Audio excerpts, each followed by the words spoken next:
안녕하세요. 서영주입니다. 여러분, 우리는 누구나 살아가면서 수많은 사람들을 만나고 그들과 관계를 맺게 됩니다. 그 만남이나 관계가 어떤지에 따라서 우리의 삶이 결정된다고도 할 수 있겠죠. 누굴 만나고 누구와 관계를 맺느냐에 따라서 행복할 수도 있고 불행할 수도 있는 겁니다. 그런데 만남에는 사람들과의 만남만이 아니라 하나님과의 만남도 있습니다. 아마 우리의 모든 만남의 근본이 바로 이 하나님과의 만남에 있지 않을까 생각합니다.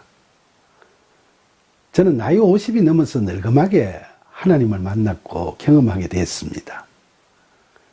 오늘은 지난 시간에 나눈 하나님과의 만남에 대한 이야기에 이어서 하나님과의 만남으로 맺게 되는 그분과의 관계를 앞으로 어떻게 유지해야 할 것인가에 대해서 이야기를 나누어 보기로 하겠습니다. 사실 저는 하나님을 알아가면 갈수록 이렇게 좋으신 하나님께로 하루라도 빨리 눈을 돌리지 못한 게 너무나 후회스러웠습니다. 그래도 늦게라도 만나게 되었으니까 정말 다행이라고 자해하기도 합니다마는 좀 더 일찍 만났으면 젊을 때 심부름을 더 많이 할 수 있었을 텐데 하고 생각하면 너무나 아쉽죠. 하지만 되돌아보면 그렇게 무시로 찾아오셨는데도 저의 무지와 교만함 때문에 하나님을 만나지 못했으니까 애당초부터 제 입장에서는 하나님께 왜 그렇게 늦게 찾아오셨느냐고 불평을 늘어놓거나 뭐라고 탓할 수도 없죠. 그런데 인생에 대한 숱한 근거가 담겨있는 전도서의 3장 1절에 범사에 기한이 있고 천하만사가 다 때가 있나니라는 말씀을 보면 저는 이것이 참 맞는 말씀이라고 생각이 들고 위로를 받기도 합니다. 늦었다고 생각할 때가 가장 빠른 때라는 말도 있지 않습니까? 그래서 저는 우리가 하나님과의 영적, 인격적 관계를 돈독히 해나가는 데는 하나님과의 만남이 늦었느냐 빨랐느냐가 중요한 건 아니라고 자의를 합니다. 만남이 빨랐든 늦었든 간에 그렇게 만난 하나님과의 관계를 어떻게 돈독히 해나가느냐 하는 것이 무엇보다 중요하지 않겠습니까? 우리가 진실로 후회 없는 신앙생활을 하려면 어떻게 해야 할까요? 저는 하나님과의 친밀한 관계를 이어가려면 이래야 되겠구나 하는 제 생각을 오늘 여러분들께 말씀드리고 싶습니다. 여러분들은 이 문제에 대해서 어떻게 생각하시는지 서로 소통할 수 있는 기회가 되었으면 좋겠습니다. 첫 번째로 드리고 싶은 말씀은 제 생각으로는 하나님과의 친밀한 관계를 돈독히 해나가기 위해서는 하나님께로 향한 열정적인 영적 민감함을 늘 유지하는 것이 참 중요할 것 같습니다. 요한계시록 3장 20절에 보면 열정이 사라져버린 라오디게아 교회의 교인들에게 주님께서는 볼지어다 내가 문 밖에 서서 두드리노니 누구든지 내 음성을 듣고 문을 열면 내가 그에게로 들어가 그와 더불어 먹고 그는 나와 더불어 먹으리라 하고 그들이 문을 열고 하나님을 기쁘게 맞이하기를 애타게 간구하고 계십니다. 여기 나오는 라오디게아 교회는 물질적 풍요에 젖어서 하나님을 외면하면서 뜨겁지도 않고 차갑지도 않는 미지근한 신앙심을 갖고 영적 빈곤 속에서 살아가는 오늘의 무늬만 기독교인인 교인들뿐만 아니라 그런 사람들이 모인 현대교회의 전형이라고 할 수 있죠. 물질 만능주의에 사로잡혀서 영적 민감함과 분별력을 잃어버림으로써 자신이 공고하고 가련하고 가난하고 눈멀고 벌거벗은 줄을 스스로 알지 못하는 소위 무늬만 기독교인들이 이제 회복이 돼서 주님과 식탁을 함께하는 친밀함을 되찾기를 주님께서는 간절히 원하고 계시는 겁니다.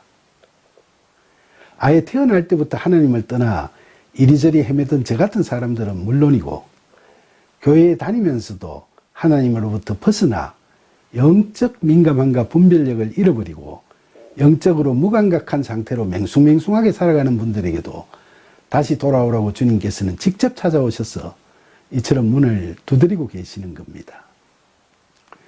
그러나 여러분, 이제는 우리를 만나시기 위해 주님께서 문 밖에서 기다리시면서 차가운 밤바람과 찬이슬을 맞으시며 애태우시지 않도록 하나님을 믿는다고 하는 우리 모두가 다 영안을 바로 뜨고 창밖을 내다보며 주님 오시는 소리에 귀를 기울일 때가 되었다고 생각하지 않으십니까? 물질적인 풍요를 추구하는 세상사에 골몰하여 눈멀고 기먹어버린 우리를, 그래서 하나님을 점점 잊어버리며 살아가고 있는 이 우매한 우리를 그래도 하나님께서는 결코 포기하지 않으십니다. 성경은 이처럼 고마우신 하나님 아버지의 은혜로운 초대 앞에서 악인이라도 그의 길을, 그리고 불의한 자라도 그의 생각을 버리고 아버지께로 돌아오면 하나님께서는 그들을 긍휼히 여기시고 너그럽게 용서하신다고 약속하고 있습니다. 선지자 이사야는 우리가 하나님을 만남으로써 누리는 은혜에 대해서 이사야 55장 13절에서 너희는 기쁨으로 나아가며 평안히 인도함을 받을 것이요 산들과 언덕들이 너희 앞에서 노래를 바라고 들의 모든 나무가 손뼉을 칠 것이며 잣나무는 가시나무를 대신하여 나며 화석류는 찔레를 대신하여 날 것이라. 이것이 여호와의 기념이 되며 영영한 표징이 되어 끊어지지 아니하리라 하고 예언하고 있습니다. 이 말씀을 들으면서 여러분들은 어떤 느낌을 받습니까?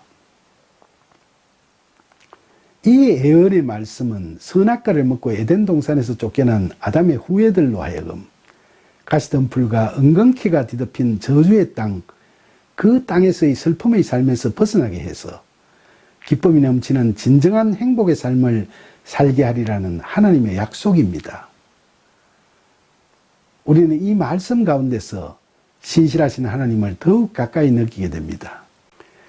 이처럼 우리가 인생 가운데서 신실하신 하나님을 만나 영적 민감함과 분별력을 갖고 친밀함을 유지하게 되는 것은 우리에게 그 무엇과도 비교할 수 없는 크나큰 축복이라고 하겠습니다. 두 번째로 말씀드리고 싶은 것은 우리를 찾아오신 하나님과 진정으로 동행하는 삶을 살아가야 한다는 겁니다. 누가복음 2장 41절로 52절에 있는 12살 시절의 예수님에 관한 이야기를 살펴보면 그 당시 예수님의 부모님은 유월절을 맞아서 예루살렘으로 갔다가 수많은 군중들 속에서 어린 예수님을 잃어버렸습니다.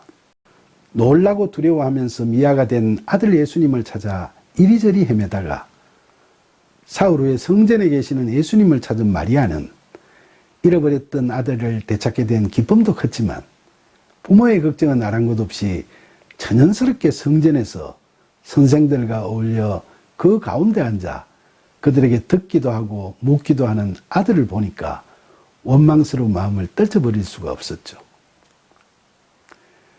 그래서 그녀는 얘야, 너가 어찌하여 우리에게 이렇게 하였느냐? 보라, 너 아버지와 내가 근심하여 너를 찾았노라 라고 나무랐습니다. 그런데 그때 예수님께서는 부모를 놀라게 하고 걱정하게 한 어린 소년으로서는 할 수 없는 뜻밖의 반응을 보이셨죠. 예수님께서는 꾸짖는 마리아에게 어찌하여 나를 찾으셨나이까? 내가 내 아버지 집에 있어야 될 줄을 알지 못하셨나이까? 라고 오히려 반문하셨던 겁니다. 이 말씀은 비록 아직은 소년에 불과한 예수님께서 이미 하나님의 부르심에 대한 자각이 생겼다는 것을 선포한 말씀으로 그 의미가 크다고 하겠습니다.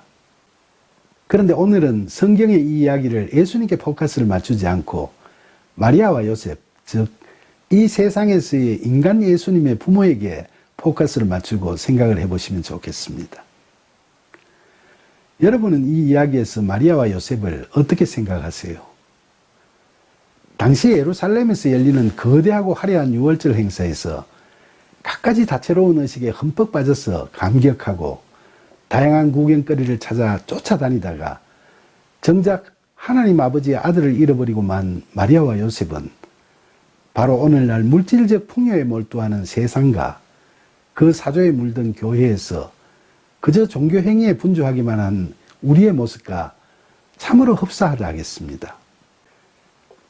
우리는 누구나 이런저런 연유로 하나님을 만나게 되고 교회를 다니고 성경을 배우고 봉사와 자선을 행하고 주일 예배와 헌금도 충실히 하면서 자기 자신은 구원받았고 하나님과 동행하고 있다고 착각할 수도 있습니다.